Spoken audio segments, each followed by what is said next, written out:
أعوذ بالله من الشيطان الرجيم. بسم الله الرحمن الرحيم. يا أيها المزمل قم الليل إلا قليلا نصفه أو انقص منه قليلا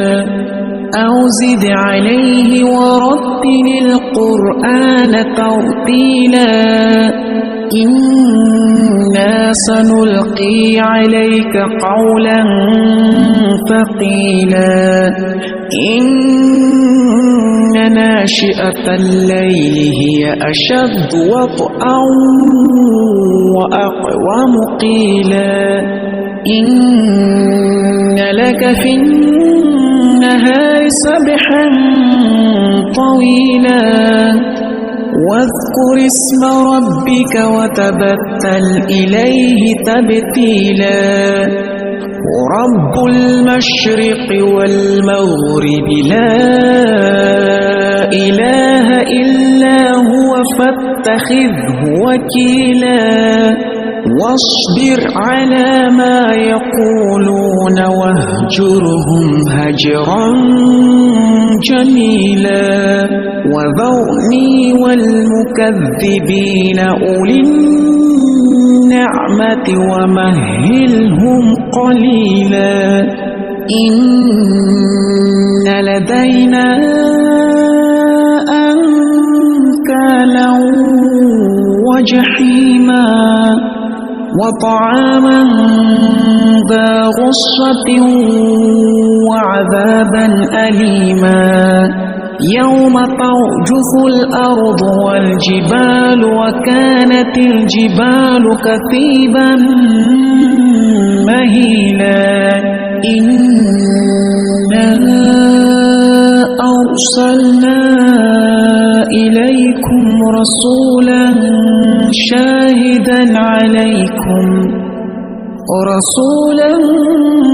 شاهدا عليكم كما أرسلنا إلى فرعون رسولا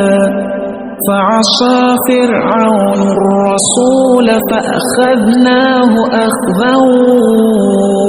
وبيلا فكيف تتقون إن كفرتم يوما يجعل الولدان شيبا السماء منفطر به كان وعده مفعولا إن هذه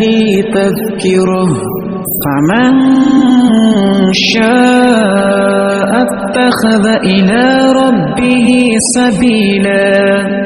إن ربك يعلم أنك تقوم أدنى من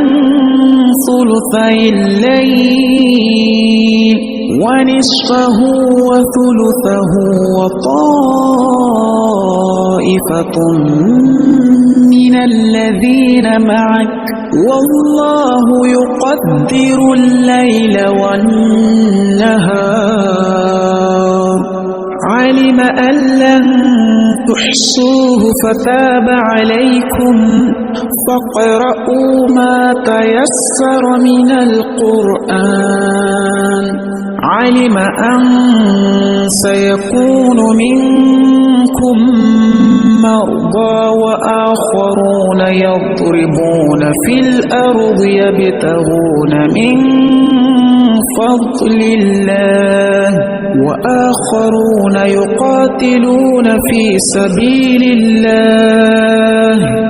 فاقرؤوا ما تيسر منه وأقيموا الصلاة وآتوا الزكاة وأقرضوا الله قرضا حسنا وما تقدموا لأنفسكم من خير تجدوه عند الله هو خيرا وأعظم أجرا واستغفروا الله إن